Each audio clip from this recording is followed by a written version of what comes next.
এই ইলেকশনে কিন্তু মূল ফ্যাক্টর হয়ে দাঁড়াবে সামনে আওয়ামী লীগ। আওয়ামী লীগ নির্বাচনে থাকবে না, ব্যালটেও আওয়ামী লীগের কোনো মার্কা থাকবে না, কিন্তু আওয়ামী লীগ নির্ধারণ করবে আগামী নির্বাচনটা কেমন হবে না হবে। এখন কিন্তু আওয়ামী লীগের অস্তিত্বের প্রশ্ন হয়ে দাঁড়াবে সামনে, কাজে তারা কি করবে আমি জানি না, কিন্তু আমি এটা এখনো মনে করি যে নির্বাচনে আওয়ামী লীগ নাই, কিন্তু এই নির্বাচনকে নিয়ন্ত্রণ করবে আওয়ামী লীগ। যেমন আমি উদাহরণ দিয়ে বলি, আওয়ামী লীগের ভোটের জন্য কি বিএনপি আশা নিত না যে আওয়ামী লীগ আমাকে ভোট দেয়? জামাত চায় না যে নৌকার ভোটগুলো আমার কাছে আসুক।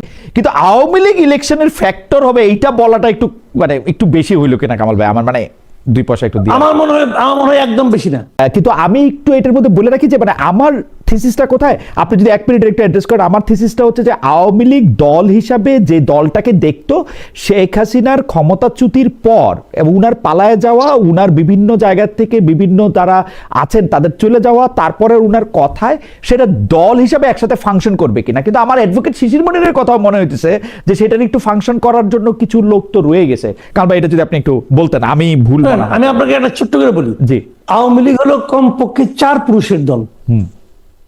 দাদা আওয়ামী লীগ করতো, বাবা আওয়ামী লীগ করে, ভাই যুবলীগ করে অথবা ছাত্রলীগ করে, ছোট ভাই ছাত্রলীগ করে, এর হলো 4 পুরুষের দল।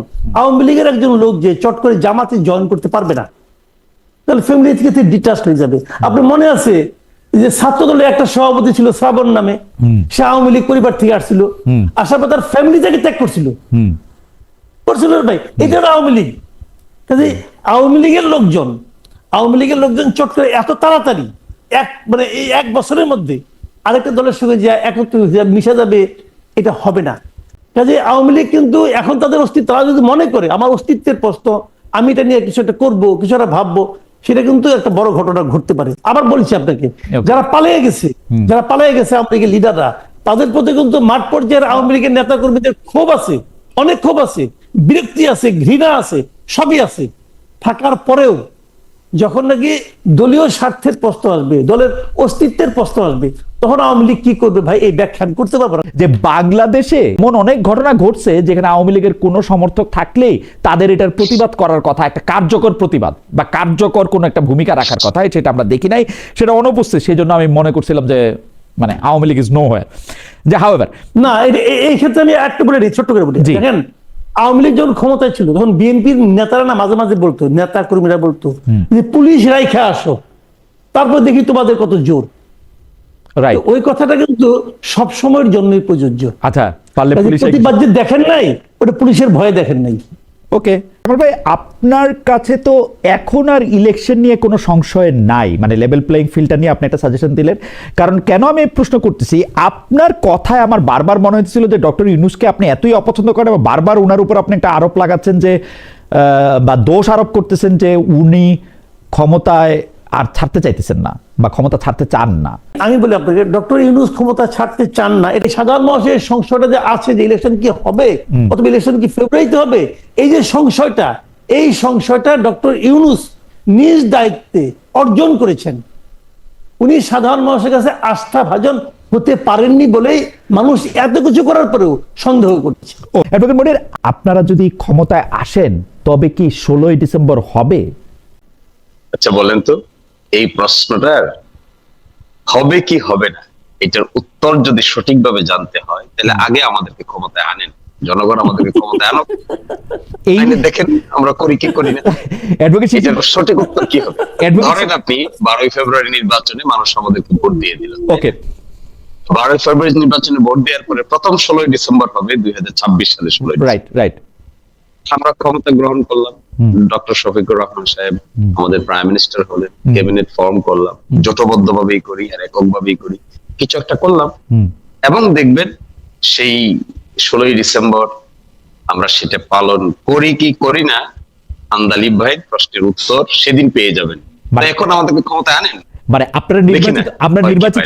আপনারা নির্বাচিত হওয়ার আগে অ্যাডভোকেট শিশির মনির আমরা এটা জানতে পারবো না আপনারা এটা পালন করবেন কি করবেন না। উনি তো জিজ্ঞাসা করছেন, উনি জানতে চাইতেছেন আপনারা করবেন কিনা, 16 ডিসেম্বর হবে কিনা। নিশ্চয়ই, কেন নয়, কিন্তু আমার টাইমিংটা নিয়ে একটু খটকা লাগতেছে। আপনারা এটা ইলেকশনের আগে না এত স্পষ্ট করে আপনি এটা বলতে পারবেন না তাইলে? না, ওটা না, আমি বলছি উনি যে আশঙ্কা প্রকাশ করেছেন আশঙ্কা প্রকাশ করেছেন, এই আশঙ্কাটা আমরা করছি কি করছি না এটা মেজারেবল। ওকে, ও আচ্ছা, মানে আর সেকেন্ড প্রশ্ন হলো, অবশ্যই আমরা করব, ও আচ্ছা, অবশ্যই আমরা করব। পরিষ্কার উত্তর। আমি মাসুদ কামাল ভাই আপনার কাছে একটু জানতে চাই যে এইটা ঠিক যে আন্দালিব রহমান পার্থকে আমি আজকে শুনেছি, এটা উনি বলছেন যে আপনারা আসলে কি এটা হবে কিনা, পাশাপাশি আরো 2-3টা জিনিস তিনি 16 ডিসেম্বর হবে কিনা, গায়ে হলুদের অনুষ্ঠান হবে কিনা, আমরা যেগুলি সোশ্যাল নর্মস হিসেবে আমরা যেগুলি মেনে আসছি, আমাদের মেয়েদেরকে যেরকম আমরা দেখে আসছি সেরকম তারা করতে পারবে কিনা, এই ব্যাপারগুলি জামাত ইসলামের পরিষ্কার করতে হবে। অ্যাডভোকেট শিশির মনির কিছুটা পরিষ্কার আসলে করলেন, অবশ্যই অবশ্যই অবশ্যই বলে আপনার কাছ থেকে আমি জানতে চাইবো যে জামাত ইসলামী আসলে ক্ষমতায় আসলে 16 ডিসেম্বর হবে কিনা। প্রশ্নটার মধ্যে আমি একটু লেজ লাগাইতে চাই, কেউ ক্ষমতায় আসলে 16 ডিসেম্বর হবে না এরকম কোন আশঙ্কা আপনার মনে আছে কিনা কামাল ভাই? দিয়ে শুরু করি। জি, আশঙ্কা না থাকাই উচিত ছিল, কারণ আমাদের ইতিহাসে কতগুলি একদম মানে প্রতিষ্ঠিত সত্য আছে যেগুলো মানে এটা হবে, এটাই স্বতঃসিদ্ধ, এটাই স্বাভাবিক ছিল, কিন্তু সেই স্বাভাবিকতা কিন্তু এখন আর নেই। নেই কেন সেটা আমি বলি। যেমন ধরেন, এই সরকার যখন প্রথম ক্ষমতায় আসলো, মানে এই অন্তর্বর্তীকালীন সরকার, তারপরে তারা একটা 16 ডিসেম্বর পেয়েছিল। তারা প্রথমে কি বললো যে জাতীয় প্যারেডটা আর হবে না, প্যারেড স্কোয়ারে যেটা কুচকাওয়াজ হয় এটা হবে না। কেন হবে না? কেন হবে না? আচ্ছা, এটা হলে কি দেশের বিরাট কোনো পরিবর্তন হয়ে যায়, অর্থনীতির উন্নয়ন হয়ে যায়, মানুষের রোগ শোক ভালো হয়ে যায়? সেরকম তো কিছু হয় না। কিন্তু এটার কি কোনো প্রয়োজনীয়তা নেই? তারা গতবার করেনি, ঠিক আছে, ভাবলাম প্রথম প্রথম আসছে, করেনি। অর্থনৈতিক ভাবে তারা অনেক কিছু এই চিন্তা ভাবনা করতেছে, খরচ বাড়াবে কেন, করে নাই, ভালো কথা। যে খরচ যে কেমন বাড়াইছে না কমাইছে এটা তো গত এক বছর আমাদের দেখা। 26শে মার্চ তো করছে। আমি 26 মার্চ আলোচনা করেছি না, আমি 16 ডিসেম্বর আলোচনা করেছি। এইটা কি এরকম যে এক বছর রাষ্ট্র একটা বড় করে করে আরেকটা অত বড় করে করে না, ওরকম কি কোনো? ঠিক না, এটা আমরা কখনোই দেখি নাই। আচ্ছা, বাংলাদেশের স্বাধীনতার পর থেকে আওয়ামী লীগ আসছে, বিএনপি আসছে, জাতীয় পার্টি আসছে, আবার আওয়ামী লীগ আসছে, আবার বিএনপি, সবাই আসছে, প্রতিবারই এটা হয়েছে। এখন তাহলে কি এইটাই হলো? দেখেন, একটা কিন্তু ধারণা কিন্তু অনেকের মধ্যে প্রচারণা আমি দেখি, অনেকে কিন্তু এটা বলার চেষ্টা করে। যেমন আমি দেখলাম ওই দিন যে 16 ডিসেম্বর নাকি বিজয় দিবসই না, এটাও কেউ কেউ বলছে। যারা এই ধরনের কথা বলছে তাদেরই কি প্রভাবে এটা হচ্ছে না? হতে পারে। অনেকে বলছে যে 16 ডিসেম্বর আসলে আমাদের বিজয় হয় নাই, ওই দিন তো পাকিস্তান আর্মি তো আমাদের কাছে সারেন্ডার করে নাই, অতএব বিজয় দিবসটা এটা ইন্ডিয়ানদের বিজয় দিবস, বাংলায় না, এটা বলছে অনেকে। তো এখন এগুলো নিয়ে আমি বাহাস করতে পারি, কোনো সমস্যা নাই, কিন্তু ওইটা তো প্রশ্ন না। প্রশ্নটা হলো কি, সরকার কি করছে? সরকার কিন্তু এবছরও পালন করছে না, এবং কেন করছে না তার কোনো ব্যাখ্যাও কিন্তু সরকার দিচ্ছে। সরকার মনে অত বেশি কনভিন্স না যে 16 ডিসেম্বরে আসলে বিজয় দিবস হিসেবে পালন করা উচিত, এরকম মনে হইতেছে। কারণ যেহেতু তর্কটা আছে মুক্তিযুদ্ধের মধ্যে থেকে তর্ক চলছে। বলি দেখেন, যে এটা মানে সরকার আছে ক্ষমতায়, তারা কনভিন্স না, রাইট? এখন যদি সরকার কনভিন্স না হয় তো যে কোনো পলিটিক্যাল পার্টিও কনভিন্স না হতে পারে, রাইট? সেই জন্য আমার কিন্তু অনেস্ট কোয়েরি ছিল যে জামায়াতে ইসলামী কনভিন্স কিনা যে 16 ডিসেম্বর বিজয় দিবস না। উনি বললেন যে অবশ্যই অবশ্যই অবশ্যই পালন করবেন, রাইট? অবশ্যই করবে, হ্যাঁ।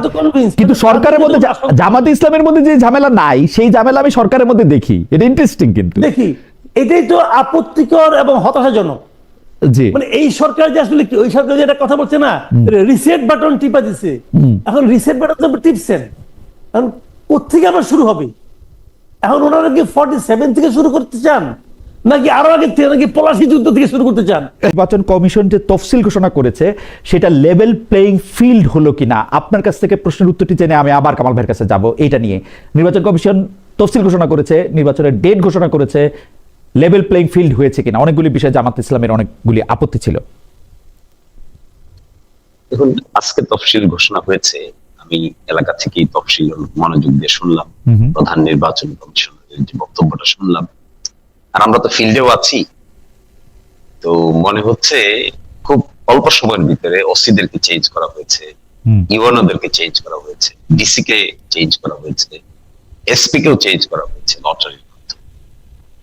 তো আমার ব্যক্তিগত অভিজ্ঞতা বলবো, আমার এলাকার কথা আমি বলি, আমার এলাকায় আমি দেখতে পাচ্ছি যে প্রশাসনের উপরে রাজনৈতিক দলগুলোর যে খবরদারি থাকে বা এক ধরনের ইনফ্লুয়েন্স থাকে, ছত্রচ্ছায়া থাকে, আপাতত আমি এটা এখানে দেখতে পাচ্ছি না। ওকে, আরেকটা জিনিস আমি এখানে বলতে চাই, এইবারকার আমার এলাকায় হাওর রক্ষা বাঁধ নামে কতগুলো বাঁধ সরকার এলট করে, যেখানে রাজনৈতিক দলের সদস্যদের সমন্বয়ে কমিটি গঠিত হয়, প্রশাসন এবং রিপ্রেজেন্টেটিভ আকারে গঠিত হয়। এইবার আমাদের এখানে জেলা প্রশাসকের পক্ষ থেকেই এই কমিটিগুলোতে কোন রাজনৈতিক দলের কোন সদস্যকেই কমিটিতে রাখা হয়নি। ওকে, আমরা নিজেরাও প্রস্তাব করেছিলাম যে একটা নিউট্রালিটি মেনটেন করার জন্য প্রশাসন একটা দূরত্ব মেনটেন করা দরকার সকল রাজনৈতিক দলগুলোর সাথে। ওকে, অ্যাডভোকেট শিশিরমণি, আমি কিন্তু জানতে পারি যে আপনাদের জামায়াতের অন্য নেতাদের আমরা দেখতেছি যে প্রশাসনকে কুক্ষিগত করতে চাইতেছেন, প্রশাসনকে বলতেছেন আমাদের কথাই শুনতে হবে। আপনার ক্ষেত্রে আবার আমরা দেখতে পাচ্ছি যে আপনি নিরপেক্ষতা চাইতেছেন। এটা কি এক এক জায়গায় এক এক রকম, নাকি এটা মানে জামাত ইসলামের কোন স্ট্যান্ড না, এটা মানে যিনি প্রার্থী তার স্ট্যান্ড, তাই না? মোটেও না জামাত ইসলামের কোন স্ট্যান্ড না। যে ব্যক্তি এটা বলেছিলেন সাথে সাথে জামাত পক্ষ থেকে বিবৃতি দেওয়া হয়েছে এবং তাকে শোকজ করা হয়েছে। তিনি তার জবাবটা অফিসিয়ালি দিয়েছেন কিনা আমি জানি না, ঢাকায় আমি দেখি নাই, দেন নাই মনে হয়। তো আমি যেটা বলছি, এটা কখনোই জামাত ইসলামের কোনো সেন্ট্রাল স্ট্যান্ড হতে পারে না যে একটা নির্বাচনকে ইনফ্লুয়েন্স করার জন্য প্রশাসনকে ব্যবহার করতে হবে এই মর্মে ইনস্ট্রাকশন। তাহলে তো জামাত ইসলামের আর কোনো নৈতিক ভিত্তিই থাকবে না। আপনার কাছে কি মনে হয় লেভেল প্লেইং ফিল্ড কি হয়েছে কিনা? জনাব শিশিরমণি তার এলাকার কথা বললেন, আপনি পুরো বাংলাদেশটা যে খেয়াল করেন, এটার ক্ষেত্রে আপনি লেভেল প্লেইং ফিল্ড দেখেন কিনা? যে একটা দেখেন, একটা জিনিস হলো কি, লেভেল প্লেইং ফিল্ডে অনেক বড় একটা কথা, কিন্তু বড় কথা কিভাবে যে বিএনপির পক্ষ থেকে কিন্তু এর মধ্যে আমরা অভিযোগ পেয়েছি, জামাতের পক্ষ থেকে অভিযোগ পেয়েছি ডিসি নিয়োগের সময়। ডিসি নিয়োগের সময় কেউ কেউ বলছে এটা জামাতের ডিসি, কেউ বলছে এটা বিএনপির ডিসি, এরকম বলা বলে কিন্তু হয়েছে। এবং এটা যখন নির্বাচনে যখন কেউ হেরে যাবে, উনি কিন্তু বলবেন যে আমি নির্বাচনে হেরেছি কারণ ওই পক্ষে ডিসি ছিল, সে এটাকে মেকানিজম করছে, এটা কিন্তু বলবে ভাই। তা আমি মনে করি এই যে ডিসি চেঞ্জ করছে, তারপরে এসপি চেঞ্জ করছে, ওসি চেঞ্জ করছে, এই চেঞ্জ যেগুলো করছে, লটারি করে করছে, অনেক কিছু করছে, কেন করছে? তার হচ্ছে বড় কথা কে করছে, কেন করছে, মানে তারা যাদের নাকি পক্ষপাত দুষ্ট না হয় এই জন্য করছে, এই লক্ষ্য নিতে করছে। কে করছে? এই অন্তর্বর্তীকালীন সরকার করছে, করছে তো। আজকে তফসিল ঘোষণা করা হলো, এখন পুরো জিনিসটা কার দায়িত্বে? নির্বাচন ইলেকশন কমিশন। আচ্ছা ফাইন, যদি পরবর্তী সময়ে এটা নিয়ে কোনো প্রশ্ন ওঠে, দায়টা কার উপর চাপবে? নির্বাচন কমিশনের উপর চাপবে। কিন্তু যে তুমি ঠিক মতো নির্বাচনটা করতে পারো নাই, কাজে আমি নির্বাচন কমিশনকে পরামর্শ দিব যে নির্বাচন কমিশনের উচিত হবে সবগুলি ডিসি আবার চেঞ্জ করা। এতে কিছু খরচাপাতি হবে, হোক, কোনো সমস্যা নাই, কারণ দায় দায়িত্ব যখন আপনার উপর আসবে, আপনি আপনার মতো করে ডিসি গুলিকে আনেন। বলতে যাচ্ছি ইলেকশন কমিশন উচিত হবে নিজের মতো করে সমস্ত প্রশাসনকে আবার রিঅর্গানাইজ করুক, করলে করে এককভাবে ইলেকশন কমিশনের দায় দায়িত্ব দেবে প্রশংসার অথবা নিন্দার। একটু কামাল ভাইয়ের কাছে যাই, নির্বাচনের মূল লড়াই কাদের কাদের মধ্যে হবে বলে আপনি মনে করেন কামাল ভাই? মূল লড়াই হবে জামায়াতে ইসলামী এবং বিএনপির মধ্যে, এটা হলো মূল লড়াই।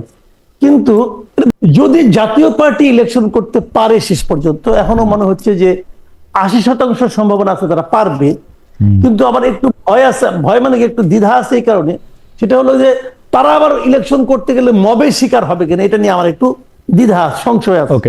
যদি তারা মবের শিকার না হয়, যদি তারা স্মুথলি ইলেকশনের নমিনেশন সাবমিট করতে পারে এবং নির্বাচনে প্রচার চালাতে পারে, তাহলে কিন্তু বিএনপির সঙ্গে জামাতে ইসলামের এইটা প্রতিদ্বন্দ্বিতা অতটা তীব্র নাও হতে পারে।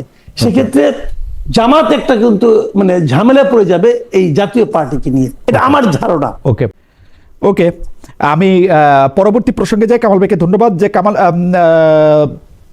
জনাব অ্যাডভোকেট শিশিরমণির ইনফ্লুয়েন্সারদের মধ্যে আপনি কাদের সমর্থন চাইবেন? কারণ আমি আসলে ইলেকশনকে নিবিড়ভাবে দেখতে গিয়া, মানে পড়তে গিয়া, অত তো আর বুদ্ধি করে বিশ্লেষণ করতে হয় না, কিন্তু পড়তে গিয়ে আমি দেখলাম যে সোশ্যাল মিডিয়ার ইনফ্লুয়েন্সাররা এখন গুরুত্বপূর্ণ ফ্যাক্টর অনেকে কইতেছেন। আপনি কাদের কাদের সমর্থন চাইবেন এইসব ইনফ্লুয়েন্সারদের মধ্যে? কাদের কাদের আপনি গুরুত্বপূর্ণ আপনার ইলেকশনের জন্য ফ্যাক্টর মনে করেন? আমার এলাকায় গুরুত্বপূর্ণ ইলেকশনের ফ্যাক্টর হলো এক্সপ্যাট্রিয়েট বাংলাদেশি যারা দেশের বাইরে থাকেন, লন্ডনে থাকেন, আমেরিকায় থাকেন, ইতালিতে থাকেন, অস্ট্রেলিয়ায়, কানাডায় থাকেন, ফ্রান্সে থাকেন। তারা রেমিটেন্স পাঠান তাদের আত্মীয় স্বজনরা, পাড়া প্রতিবেশীরা বাংলাদেশে থাকেন। তো তারা আমার এলাকায় অত্যন্ত গুরুত্বপূর্ণ ইনফ্লুয়েন্স রাখে। দ্বিতীয় আরেকটা শ্রেণী এখন আমি দেখছি যারা অনলাইন ইউটিউবার এবং টিকটক মেকার, এর মধ্যে একটা বড় অংশ হয়েছে যারা এটাকে তাদের লাইভলিহুডের অংশ বানিয়েছেন, আয় ইনকামের সঙ্গে জড়িত আছে, জি। তাদের মধ্যে একটা বড় ইনফ্লুয়েন্সার আমি দেখতে পাই। আরেকটা ইনফ্লুয়েন্সার আমি দেখতে পাই নারীদের মধ্যে টিকটকার হয়েছে আমার এলাকায়, যারা অত্যন্ত গ্রাম বাংলার সেই আবহমান কালের যে নারী যারা শাড়ি পরেন, জি। এদের মধ্যেও দেখা যায় হাওরের মাঝখানে ধান খেতে দাঁড়িয়ে তারা ভিডিও তৈরি করছেন, আপলোড করছেন, Okay. এবং হাজার হাজার মিলিয়ন মিলিয়ন ভিউ হচ্ছে, রাইট। তারাও ইনফ্লুয়েন্স করছেন। ও তো আমি এর মধ্য থেকে আরেকটা শ্রেণী আমার এখানে বিশেষভাবে ইনফ্লুয়েন্সার আছে, যারা এখানে জন্ম নিয়েছেন কিন্তু যারা সিলেটে এবং বাংলাদেশের বিভিন্ন জায়গায় ছড়িয়ে ছিটিয়ে গিয়েছেন, তাদের আত্মীয় স্বজনরা এই এলাকায় থাকেন, তাদের কথার উপর অনেক কিছু এখানে নির্ভর করে। আরেকটা শ্রেণী আছেন যারা গাজীপুরে এবং চিটাগাঙে থাকেন, ঢাকার কিছু জায়গায় থাকেন, যারা গার্মেন্টস ফ্যাক্টরিতে কাজ করেন, তাদের একটা বড় অংশ প্রায় 25-30 হাজার মানুষ আছেন যারা বিভিন্ন জায়গায় কাজ করছেন, তারাও আমার আসলে একটা বড় ইনফ্লুয়েন্সারের ভূমিকা পালন করছে। না, ঠিক আছে, এদের মধ্যে থেকে কোন ইনফ্লুয়েন্সারকে আপনার ইলেকশনের জন্য ফ্যাক্টর মনে করেন? মানে আমরা যাদের চিনি তাদের মধ্যে থেকে বড় বড় ইনফ্লুয়েন্সার যাদের 5 মিলিয়ন 6 মিলিয়ন 4.5 মিলিয়ন ফলোয়ার আছে, ভিউ আছে অনেক লক্ষ লক্ষ কোটি কোটি, তাদের মধ্যে থেকে কাউকে আপনি মনে করেন কিনা? আমাদের কামাল ভাই আছেন, কামাল ভাই একজন সোশ্যাল মিডিয়া ইনফ্লুয়েন্সার বটে, তো আর একটা পরিচয় যে তিনি সাংবাদিক। কেউ কেউ প্রশ্ন করেন যে তিনি এখন কোন পত্রিকায় সাংবাদিকতা করেন। কামাল ভাইয়ের বয়স 65, উনি কয়দিন আগে আমাকে খুব সারপ্রাইজলি জানালেন। আমি এত মানে ওনাকে এত প্রবীণ ভাবি নাই, কিন্তু ঘটনা হচ্ছে যে উনিও একজন ইনফ্লুয়েন্সার। আপনি এর মধ্যে থেকে কোন ইনফ্লুয়েন্সারকে গুরুত্বপূর্ণ মনে করেন অ্যাডভোকেট শিশির মনির? আমি মনে করি এখানে গুরুত্বপূর্ণ ইনফ্লুয়েন্স রাখছে হলো রুট লেভেলে ইয়াংদের মধ্যে গুরুত্বপূর্ণ ইনফ্লুয়েন্স রাখে প্লেয়ার যারা খেলাধুলা করে, এক শ্রেণী। ওকে। আরেক শ্রেণী খুব গুরুত্বপূর্ণ ভূমিকা রাখছে এখানে, জি। যারা হলো আপনার নাটক অভিনয়ের সঙ্গে জড়িত, একক নাটকের সঙ্গে জড়িত থাকে। ওকে।